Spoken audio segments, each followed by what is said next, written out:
कथेचे शीर्षक आहे रेल्वे क्रमांक 666. या कथेचा पहिला भाग मध्यरात्रीची शेवटची गाडी. सन 2026. विदर्भातील धरणगाव जंक्शन हे जुनं रेल्वे स्टेशन दिवसा प्रवाशांनी गजबजलेलं असायचं, पण रात्री 12 वाजल्यानंतर तिथे एक अजब शांतता पसरायची. स्टेशनवरचे दिवे लुकलुकायचे, कुत्रीही प्लॅटफॉर्मवर येण्यास घाबरायची आणि जुन्या रेल्वे कर्मचाऱ्याच्या चेहऱ्यावर एक विचित्र भीती दिसायची, कारण त्या स्टेशनशी जोडलेला एक दंतकथा होती. रोज नाही, पण काही विशिष्ट अमावस्येच्या रात्री बरोबर 12:46 एक ट्रेन येते. तिचा क्रमांक असतो 666. त्या ट्रेनचे वेळापत्रक कोणतेही रेल्वे नोंदीत नव्हतं. तिचं तिकीट मिळत नव्हतं. ती कोणत्याही शहरातून अधिकृतपणे सुटत नव्हती, पण ती येत होती. मुंबईतील स्वतंत्र पत्रकार अभिजित कुलकर्णी अशा रहस्यमय घटनांचा शोध घेण्यासाठी प्रसिद्ध होता. त्याला एक अज्ञात ईमेलमध्ये फक्त एकच ओळ मिळाली: रेल्वे क्रमांक 666 शोधायची असेल तर धरणगाव जंक्शनला अमावस्येच्या रात्री या, पण गाडीत बसू नका. अभिजितला ही अफवा वाटली. कॅमेरा, व्हॉइस रेकॉर्डर आणि नोटबुक घेऊन तो स्टेशनवर पोहोचला. स्टेशन मास्टर गोविंदराव देशमुख 30 वर्षापासून तिथं काम करत होते. अभिजितनं विचारलं, सर, इथे 666 नंबरची ट्रेन येते. गोविंदरावच्या चेहऱ्यावरचा रंग उडा. कोणी सांगितलं तुम्हाला? एका अज्ञात व्यक्तीने. गोविंदराव काही शांत राहिले, पण हळू आवाजात म्हणाले, आज अमावस्या आहे. तुम्ही अजूनही इथून जाऊ शकता. का? कारण जी माणसं त्या ट्रेनमध्ये चढली ते परत कधीच आली नाही. रात्री 12:45 झाली. स्टेशनवर अचानक दाट धुकं पसरलं. घड्याळाने 12:46 दाखवता दूरवरून रेल्वेची शिट्टी ऐकू आली. इंजिनचा आवाज होता, पण चाकाचा नव्हता. धुक्यातून हळूहळू काळ्या रंगाचं जुनं वाफेचं इंजिन समोर आलं. त्याच्या पुढे लाल रंगात लिहिलं होतं 666. संपूर्ण ट्रेन काळी होती. प्रत्येक डब्याच्या खिडक्यावर काळे पडदे होते. ट्रेन प्लॅटफॉर्मवर थांबली. एकही प्रवासी खाली उतरला नाही. एकही दरवाजा उघडला नाही. अभिजित कॅमेरा सुरू करून चित्रीकरण करू लागला. अचानक तिसऱ्या डब्याचा दरवाजा स्वतःहून हळूहळू उघडला. आतून पांढऱ्या गणवेशातील एक टिशी बाहेर आला. त्याच्या हातात जुनं पाकिट, पंचिंग मशीन होतं. तो अभिजित समोर येऊन म्हणाला, तुमचं तिकीट. अभिजित हसला. ही ट्रेन खरीच असेल तर आधी तिकीट मिळायला हवं ना. टीसी चेहऱ्यावर विचित्र हास्य उमटलं. त्याने खिशातून एक पिवळसर तिकीट काढलं. त्यावर आधीच अभिजितचे वरून नाव छापलेले होते: प्रवासी अभिजित कुलकर्णी, रेल्वे क्रमांक 666, आसन क्रमांक 13, गंतव्य शेवटचा थांब. अभिजितच्या हातून कॅमेरा खाली पडला, कारण हे तिकीट त्याने कधीच काढलं नव्हतं. त्याहून भयानक गोष्ट म्हणजे तिकिटाच्या मागे रक्तासारख्या लाल अक्षरात लिहिलं होतं, या प्रवासात उतरायची परवानगी नाही. तेवढ्यात ट्रेनमधून शेकडो प्रवाशांचे आवाज एकाच वेळी घुमले. लवकर चढा, गाडी सुटते. अभिजितने डब्याचे आत पाहिले आणि त्याच्या अंगातील रक्त घोटलं. त्या माणसाने अभिजितकडे पाहिले. त्याचा आवाज खोल आणि थंड होता. अभिजित कुलकर्णी, तू सत्य शोधायला आलास. आता सत्य तुला शोधेल. ट्रेनचा वेग प्रचंड वाढला. खिडकी बाहेर काळोख नाहीसा झाला. त्याऐवजी विचित्र दृश्य दिसू लागले. एका खिडकीत अपघात, दुसऱ्या खिडकीत पूर, तिसऱ्या खिडकीत आग. प्रत्येक खिडकीत आता तरी मृत्यू दिसत होता. अभिजितने भीतीने डोळे मिटले, पुन्हा उघडले तर समोर बसलेले सर्व प्रवासी त्याच्याकडे पाहून हसत होते. पण ते हसू मानवी नव्हते. त्यांच्या तोंडातून काळा धूर बाहेर पडत होता. अचानक एक म्हातारी बाई अभिजित जवळ आली.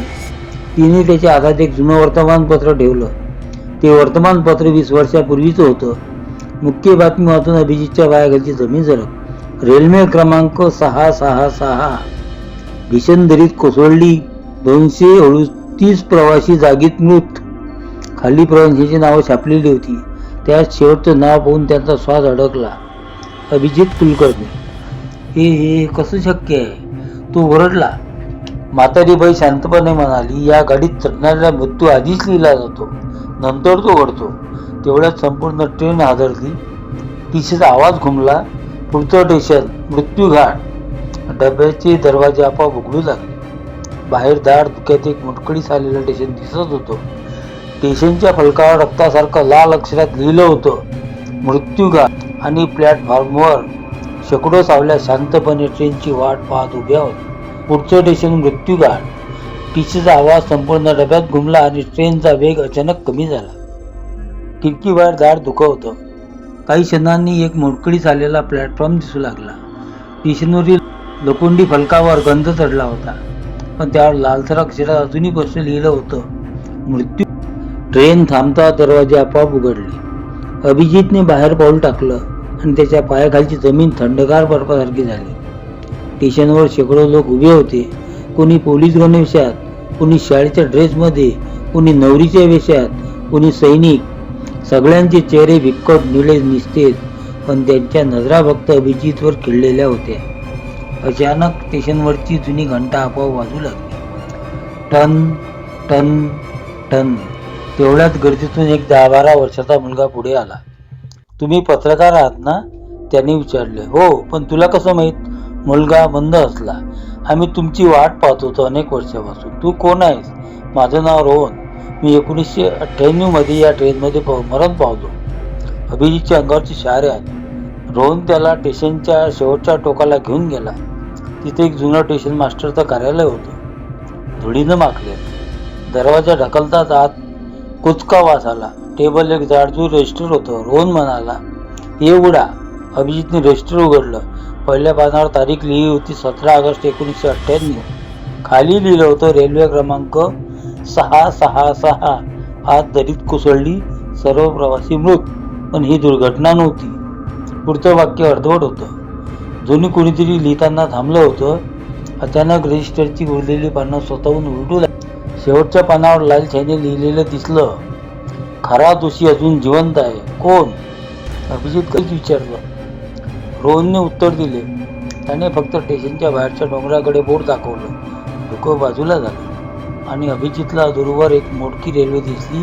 ती पूर्णपणे दरीत कोसळलेली होती. लोखंड गंजलेलं, डबे तुटलेले. पण एक विचित्र गोष्ट होती.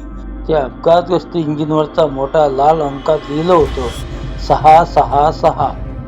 मग अभिजितच्या मनात प्रश्न आला, जर खरी ट्रेन इथे दरीत पडली तर मी ज्या ट्रेनमध्ये आलो ती कोणती? तेवढ्यात त्याच्या मागून कोणतरी कुजबजलं. ती ट्रेन मृतांची नाही, मग कोणाची? अभिजित मागे वळून पाहिले. तिथे काळा कोट घातलेला तो रहस्यमय माणूस उभा होता. यावेळी त्याचा चेहरा स्पष्ट दिसत होता. अर्धा चेहरा जळालेला, एक डोळा पूर्ण काळा आणि ओठावर भयानक हास्य. तो म्हणाला, मी या गाडीचा चालक नाही, मी तिचा कैदी आहे. अचानक जोराचा स्फोट झाला. संपूर्ण स्टेशन हादरलं. दरीत पडलेल्या रेल्वेच्या इंजिनातून काळा धूर बाहेर पडू लागला. त्या धुरातून एक प्रचंड सावली तयार झाली. तिचे डोळे लाल भडक होते. तिचा आवाज संपूर्ण घाटात घुमला, ज्याने माझा विश्वासघात केला तो अजून जिवंत आहे आणि त्यांचं रक्त मिळेपर्यंत ही ट्रेन धावत राहील. क्षणात स्टेशनवरील सर्व आत्मे गुडघ्यावर बसले. रोहन घाबरून ओरडला, अभिजित पळा, तो जागे झाला आहे. आणि काळ्या धुऱ्यांची ती महाकाय सावली अभिजितच्या दिशेने झेपावली. काळ्या इंजिनचा शाप. काळ्या धुऱ्याची ती प्रचंड सावली अभिजितच्या दिशेने झेपावली. क्षणभर त्याला वाटलं आता सर्व संपलं. पण त्याच वेळी त्याच्या गळ्यातील आजोबांनी दिलेलं चांदीचं छोटंसं लॉकेट तेजाने चमकू लागलं. त्या प्रकाशामुळे सावली काही पावलं मागे सरकली आणि संपूर्ण मृत्यू घाटात भीषण किंकाळी घुमली. रोहन वरडला, लवकर जुन्या इंजिनकडे चला, वेळ खूप कमी आहे. अभिजित आणि रोहन दरीकडे धावत सुटले. त्यांच्या मागे काळ्या धुराचे लोंढे पाठलाग करत होते. दरीत पडलेलं इंजिन जवळून पाहताच अभिजितच्या लक्षात आलं, ते पूर्ण गंजलेलं असून त्याच्या चाकावर ताज्या रक्तासारखे डाग होते. इंजिनच्या केबिनमध्ये एक लोखंडी पेटी होती. पेटीवर रेल्वेचं चिन्ह आणि खाली कोरलेलं होतं, गोपनीय चौकशी अहवाल 1998. अभिजितने पेटी उघडली. त्यात जुनी डायरी, काही छायाचित्र, एक ऑडिओ कॅसेट होती.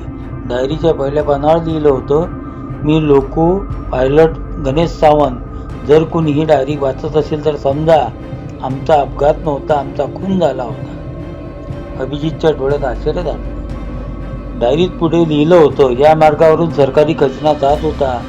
काही प्रभावशाली लोकांनी तो लुटण्यासाठी सिग्नल यंत्रणा मुद्दाम बंद पाडली. अपघात घडून सर्व पुरावे नष्ट करण्याचा रचण्याचा कट रचला गेला. इतक्यात काळा धुऱ्याची सावली पुन्हा जवळ आली. ती घोगऱ्या आवाजात म्हणाली, सत्य वाचू नकोस. क्षणात डायरीच्या पानाला आग लागली. अभिजितने उरलेले पानं वाचवण्याचा प्रयत्न केला. शेवटच्या पानावर एक नाव स्पष्ट दिसत होतं, विक्रम राणे. त्याच क्षणी संपूर्ण गाढ हादरला. रोहन भीतीने कुजबुजला. तोच तो त्या शापाचा मूळ कारणीभूत आहे. तो आता कुठे आहे? अभिजितने विचारलं. रोहनची उत्तर ऐकून त्याच्या अंगावर काटा आला. तो अजून जिवंत आहे. ट्रेनची शिट्टी पुन्हा घुमली. टीसी धावत आला. गाडी लगेच सुटणार आहे. इथे सूर्योदयापर्यंत थांबला तर तुम्ही आमच्यासारखे अडकून पडाल. अभिजित पुन्हा डब्यात चढला. गाडी सुरू झाली. यावेळी खिडकी बाहेर वेगवेगळ्या वर्षाचे दृश्य दिसू लागले.